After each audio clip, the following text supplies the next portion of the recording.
So you are fluent in English, but you're still really unsure and uncertain how to use different expressions at different intensity levels. You often use the same words again and again, and sometimes you even feel like the language becomes a little bit boring for you because you just feel like you don't know how to break that plateau, you don't know how to get over the hump and start to connect with English in a way that helps you to develop range. So when you develop range in your communication skills, it means you haven't just memorized expressions, you haven't just memorized phrasal verbs. As we know, memorization is useful to pass exams and things like that, but is not very useful when you are actually trying to connect to the language. You have to understand it on a deeper level, and of course you need to use lots of active practice so that that language, that phrase becomes connected to more of your emotions and becomes connected to your actual personality in English. So today I'm going to give you some examples of that range. How can you develop that range in your communication skills? So I'm going to give you 5 different intensity levels of how we can use some different expressions to express something that you really liked, something that you thought was really amazing, something that you thought was really cool. Okay, so we're going to start with level 1. So this will be considered the low intensity level, a soft expression. Okay, so this one, the first one is I was lost for words. Okay, so when we use this expression, I was lost for words, is a really nice way to express something that was really cool, really great, and you really enjoyed it. So the performance was so powerful, I was really lost for words by the end. So it's like you don't actually know how to put the words together to express how much you enjoyed it. So it's a really nice phrase to use here. Next one, intensity level 2. So we can call this mild intensity. I couldn't wrap my head around it. Okay, so I couldn't wrap my head around it. The plot was so complex and unexpected, I couldn't wrap my head around it. So this is a way to show that, yeah, it was hard for you to understand and like process what was happening in that moment. So you can say, I couldn't wrap my head around it. Okay, so medium intensity. When the character suddenly died in the show, I was shook. So this is actually Gen Z slang, okay? So I'm adding in some Gen Z slang for those of you that want to know some more up-to-date words that people will use in the English language. You can say, I was shook. Yeah, so it means you were surprised, you were shocked, something that was, yeah, you didn't expect it, okay? Next one. So this will be considered strong intensity in terms of in terms of your range in the way that you communicate in English. So this one would be I was left speechless. Okay, so very similar to I was lost for words, but I was left speechless. It really intensifies that fact that you were lost for words. So we can say the final scene was so emotional, I was left speechless. Okay. And then level 5, again, this is Gen Z slang, which is that was wild.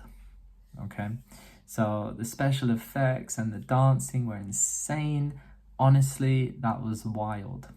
Okay, so when we are using these different expressions at different intensity levels, you will notice that some of them, when you hear them, you're like you have no idea how to use it. And it's very normal to have that feeling because there will be maybe some words that are used in the vocabulary that you didn't know, like wrap, for example. Like, you know this in terms of you wrap a present, you wrap a gift, but you don't understand the logic when it's actually put into the sentence, which is I couldn't wrap my head around it. Also using the conditional tense here, I couldn't.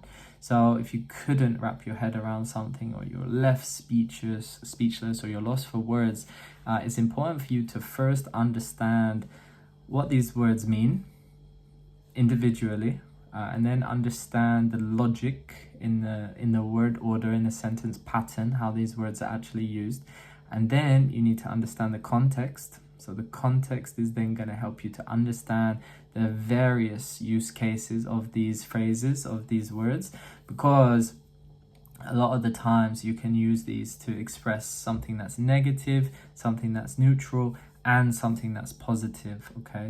So if you wanted to say that was wild, that could be used for a good thing. Wow, that was really cool, that was really great.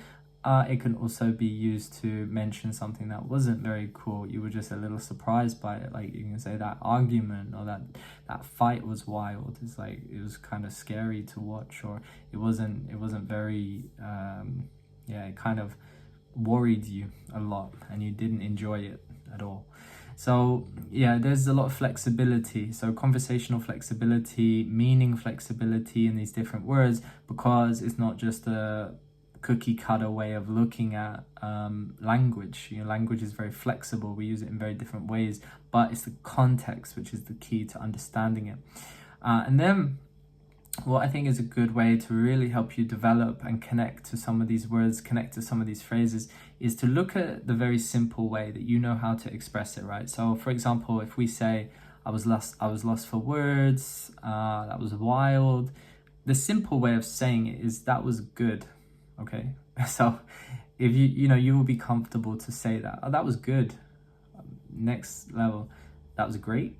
Okay, next level, that's fascinating. Okay, good. That was really enjoyable. I really enjoyed it. That was cool. Okay, adding a bit more detail, a few more words. Then next, yeah, I was really lost for words. I was really surprised by how good that was. Okay, now you're starting to get to the native natural way that we will express it. Okay, but there are times, remember, when we say that was good, that was great. There are times when we say that was fascinating, that was enjoyable, and then there's the time when we want to say I was lost for words, I was shook, I was left speechless, that was wild.